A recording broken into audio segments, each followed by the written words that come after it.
कोटा के आरके पुरम इलाके में मां और बेटी की हत्या से इलाके में हड़कंप मचा हुआ है। इस हत्या से महिला का परिवार, खासकर महिला का पति सदमे में है।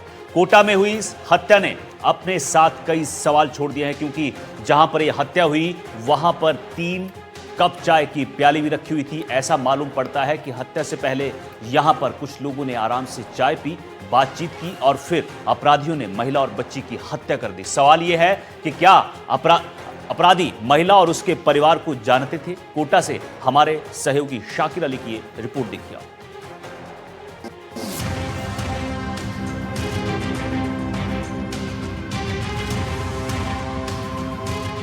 कोटा के आरके पुरम थाना इलाके में रोजड़ी के एक मकान में मां बेटी की हुई हत्या ने कई सवाल खड़े कर दिए हैं।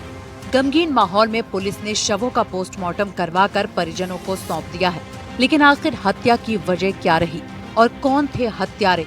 इस सनसनीखेज वारदात ने बड़ा सवाल छोड़ दिया है।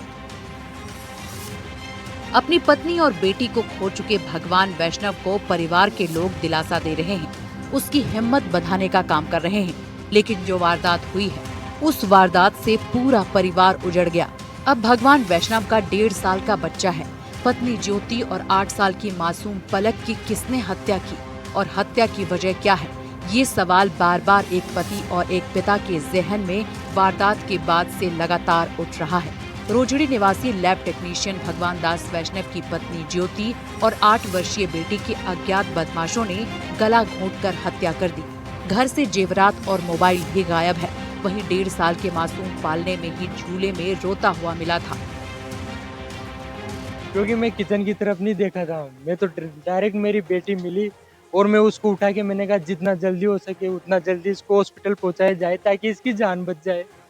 फिर बाद में मैं दूसरों को ढूंढूंगा। तो मेरे को मेडिकल कॉलेज लाते ही उन्होंने अरेस्ट बता दिया है। फिर मैं भागा तो मैं घर पे जाके देखा तो काफी मोहल्ले की भीड़ इकट्ठी हुई रही थी और मेरी मिसेज को गाड़ी में, फिर मैं गाड़ी में मेरे को बिठा लिया और मेडिकल कॉलेज लेके आ गया। फिर मेरी मिसेज की भी डेथ और मेरा एक 15-16 महीने का बेटा है, वो बुरी तरह रो रो के चिल्ला चिल्ला के मकान में, किसी ने उसको नहीं पूछा कि ये बेटा कैसे रो रहा है मकान में अकेला। कोई नहीं घुसा मेरे मकान में, नहीं कोई भी नहीं आया, किसी को आवाज तक नहीं आई। रोजड़ी इलाके में हुई इस डबल मर्डर की वारदात से हड़कंप मचा हुआ है। डॉग स्क्वाड और एफएसएल की टीम को मौके से बुलाया गया और साक्ष्य पुलिस द्वारा जुटाए गए। देर रात रोजड़ी इलाके में ज्योति, उनकी 8 साल की बेटी पलक अचेत अवस्था में घर में मिले थे। दोनों के गले पर चोट के निशान होने के साथ ही खून भी बिखरा हुआ था। परिवार के लोगों का कहना है कि कमरे में चाय के 3 कप भी मिले हैं। वारदात करने वाले 1 से अधिक लोग थे। उन्होंने घर पर चाय भी पी है। वहीं बेटी स्कूल यूनिफॉर्म में ही अचेत अवस्था में मिली थी। उसके गले पर भी चोट के निशान हैं। पत्नी रसोई में थी सर, आटे में हाथ हो रहे थे, आटा लगा हुआ था और खाना बना रही थी वो।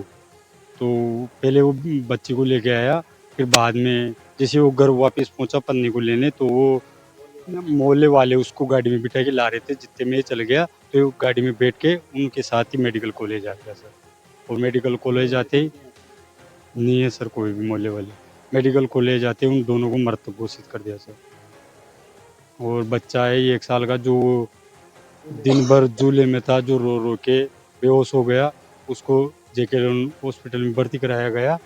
अब वो थोड़ा स्वस्थ है। चोट के निशान भी है उनके गले में चोट के निशान है, उसका गला दबाया गया है दोनों का, पीछे से मारी गई है। ब्लड पूरा बह गया सर, रसोई में पूरा ब्लड था, बेड भी पूरा ब्लड था सर, चाकू भी लगाए हैं। डबल मर्डर की वारदात के बाद कोटा पुलिस भी सतर्क हो गई है। वारदात के बाद से ही पुलिस ने जांच के बिंदुओं को गहनता से अध्ययन किया है। 3 थाना अधिकारियों की टीम के साथ जांच करना शुरू कर चुके हैं। पूरे इलाके की सीसीटीवी फुटेज भी पुलिस की टीम खंगाल रही है।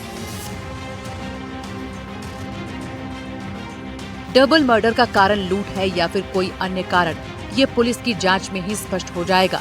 लेकिन जिस तरह से अपराध करने वालों ने मासूम बच्ची को भी निर्दयता से मौत के घाट उतारा है, उसे इस बात से इनकार नहीं किया जा सकता कि वारदात करने वाले परिवार से भली भांति परिचित थे और मासूम बच्ची भी उनको पहचानती रही होगी। इसी डर से उन्होंने मासूम बच्ची को भी मौत के घाट उतार दिया। फिलहाल पुलिस की जांच जारी है। अब देखना होगा कि इस डबल मर्डर में क्या खुलासा कोटा पुलिस करती है।